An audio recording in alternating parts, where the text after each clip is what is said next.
Lantaran banyak binatang buas dan ular. Ia pun berdoa sehingga tidak ada lagi binatang buas dan ular yang tersisa di sana. Bahkan binatang-binatang buas itu pergi sambil menggendong anak-anaknya. Dikisahkan oleh Imam Az-Zahabi saat Uqbah dan pasukannya tiba di suatu tempat yang banyak tumbuhan, Uqbah berseru, "Wahai para penghuni lembah, kami akan tinggal di sini, insya Allah. Maka hendaknya kalian pergi." 3 kali ia berseru. Tidak ada sebongkah atau sebatang pohon kecuali dari bawahnya keluar binatang menuju dasar lembah. Kemudian ia berseru kepada orang-orang, "Singgahlah kalian semua dengan menyebut nama Allah." Ibnu Qayyim menyebutkan kekuatan ekstra di luar batas manusia yang terjadi pada orang-orang yang mengikuti petunjuk dan jalan Nabi utusan Allah disebut dengan karomah. Namun tak mudah menilai kejadian di luar nalar manusia itu apakah benar-benar karomah atau bukan. Karena kesalehan seseorang tak mudah bisa dilihat hanya dari lahirnya saja. Kita tidak bisa mengklaim semua kejadian yang terjadi pada orang saleh itu sebagai karomah, karena tidak ada teks agama yang membenarkannya. Yang jelas-jelas diceritakan oleh Al-Quran bisa kita masukkan dalam kategori ini. Misalnya, apa yang terjadi pada Maryam, wanita soleh yang diceritakan Al-Quran, berupa adanya hidangan buah-buahan di tempat ibadahnya Maryam, padahal buah-buahan yang tersaji sedang tidak musim. Inilah yang benar-benar karomah dari Allah Subhanahu wa Ta'ala yang diberikan pada wali-walinya. Selain yang didukung oleh keterangan Al-Quran dan sabda nabinya, memang tak mudah menilainya.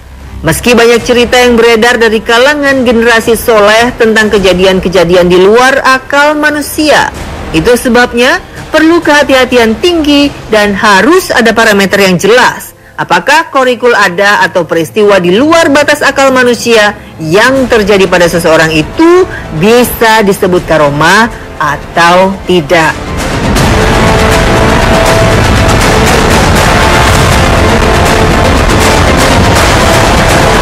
Parameter tentang karomah pernah disebut oleh Imam Al-Laits bin Sa'ad.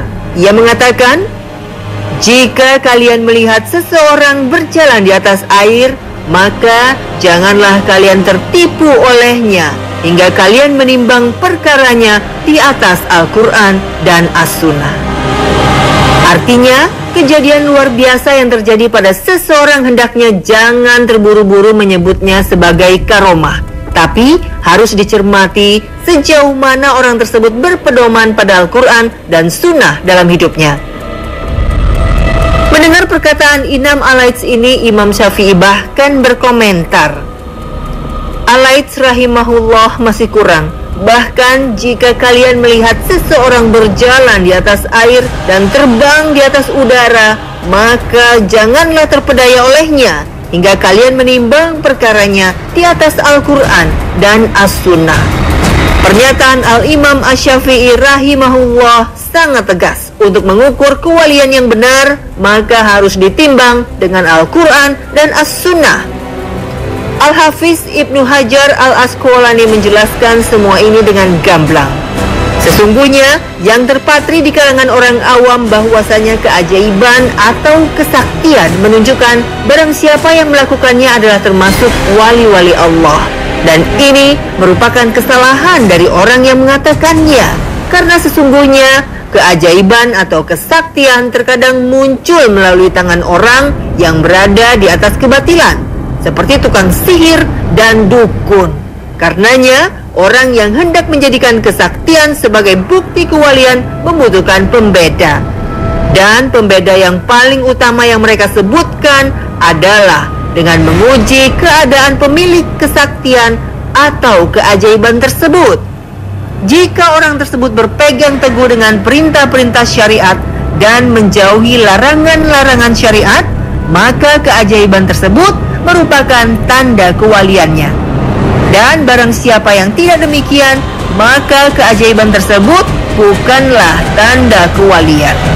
Adapun jika keistimewaan atau keajaiban itu terjadi pada orang-orang biasa yang banyak maksiat atau orang-orang kafir, bisa jadi itu adalah istidraj atau jebakan karunia. Seolah-olah karunia, tapi hakikatnya adalah jebakan-jebakan yang bisa membawa kehancuran di akhirat kelak. Nauzubillah min zalik.